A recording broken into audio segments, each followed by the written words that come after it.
Hello everyone.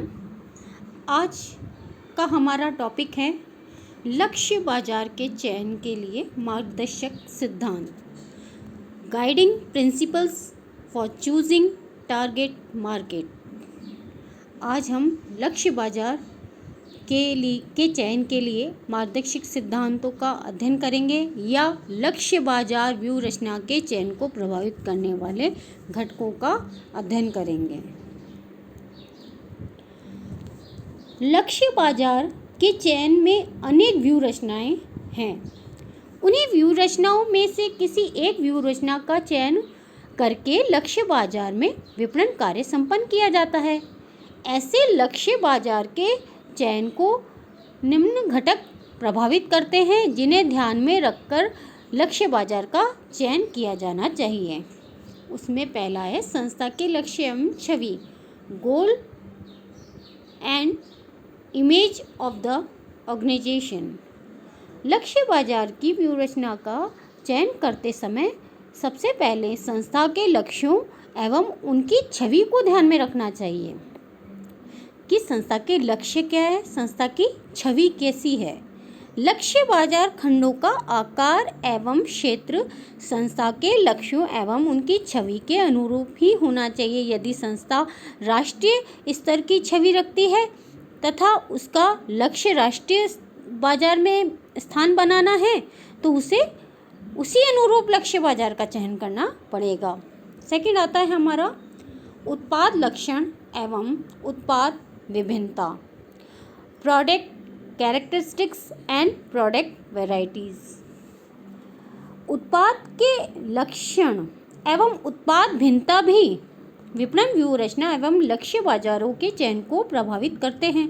यदि संस्था एक ही समान या एक ही प्रकार के उत्पादों का विपणन करती है तो विभेद विहीन विपणन व्यूह रचना अपना सकती है तथा संपूर्ण बाजार को एक ही बाजार खंड मानकर विपणन कार्य संपन्न करती है, जैसे कि नमक, गैस, केरोसिन, पेट्रोल आदि का विपणन करता विभेद विहीन विपणन व्यूह रचना अपना सकता है और संपूर्ण बाजार को ही एक बाजार खंड मान सकता है। लेकिन संस्था के उत्पादों के लक्षणों एवं गुणों में अंतर हो तथा उनके अनेक मॉडल हो तो उनके लिए विभेदात्मक या संकेंद्रित विपणन व्यूह रचना अपनानी पड़ती है। अब आता है हमारा नेक्स्ट पॉइंट, उत्पाद जीवन चक्र अवस्था। उत्पाद जीवन चक्र अवस्था, stage of product life cycle. प्रत्येक उत्पाद को अपने जीवन चक्र की अनेक अवस्थाओं से गुजरना पड़ता है। उत्पाद जीवन चक्र की प्रमुख अवस्थाएं इस प्रकार है: प्रवेश अवस्था, विकास अवस्था, परिपक्वता अवस्था, संतृप्ति जिसे हम सैचुरेशन कहते हैं, संतृप्ति अवस्था, पतन अवस्था आदि। प्रवेश अवस्था में सामान्यतः एक ही प्रकार के या समान प्रकार के उत्पाद ही प्रस्तुत किए जाते हैं। ऐसी अवस्था में संस्थाएं सामान्यतः विभेद विहीन या संकेंद्रित विपणन व्यूह रचना अपनाती है तथा लक्ष्य बाजार के चयन को विशेष महत्व नहीं दिया जाता, लेकिन उत्पाद के विकास एवं परिपक्वता की अवस्था में विभेदात्मक विपणन व्यूह रचना अपनाई जाती है और बाजार खंडों का चयन विशेष सावधानी से किया जाता है। इस प्रकार उत्पाद की जीवन चक्र अवस्था विपणन व्यूह रचना को प्रभावित करती है और उसी के अनुरूप लक्ष्य बाजारों का चयन किया जाता है। नेक्स्ट पॉइंट आता है हमारा संस्था के संसाधन, कंपनी रिसोर्सेज। लक्ष्य बाजार के चयन को संस्था के संसाधन सर्वाधिक रूप से प्रभावित करते हैं। यदि संस्था के पास पर्याप्त संसाधन उपलब्ध नहीं है तो उससे बाजार विभक्तिकरण को संकेंद्रित रखना पड़ता है। किसी एक या कुछ बाजार खंडों को ही लक्ष्य बाजार के रूप में चुनना पड़ता है, लेकिन जिन संस्थाओं के पास पर्याप्त साधन होते हैं वे विभेदीकृत या विभेद विहीन विपणन व्यूह रचना अपना सकती है। अब आता है हमारा नेक्स्ट पॉइंट, बाजार विभिन्नता। यहाँ बाजार निविदाएं आ गया है, निविदाओं को आप विभिन्नता पढ़ें। यह टाइपिंग मिस्टेक है। मार्केट वेरिएबिलिटी, बाजार में विद्यमान विभिन्नताएं या विविधताएं भी विपणन व्यूहरचना एवं लक्ष्य बाजार के चयन को प्रभावित करती है। बाजार समजातीय घटकों से बना है, अर्थात बाजार में विद्यमान अधिकांश ग्राहकों की आवश्यकताएं, विशेषताएं, पसंद नापसंद लगभग एक समान है तथा उनके द्वारा क्रय की जाने वाली उत्पाद की मात्रा भी लगभग समान ही है, तो विभेद विहीन विपणन व्यूहरचना अपनाई जा सकती है तथा संपूर्ण बाजार को एक ही बाजार खंड माना जाता है। अन्यथा स्थिति में विभेदात्मक या संकेंद्रित विपणन व्यूहरचना अपनानी पड़ेगी एवं संस्था की परिस्थितियों एवं क्षमताओं के अनुरूप लक्ष्य बाजार का चयन करना पड़ेगा।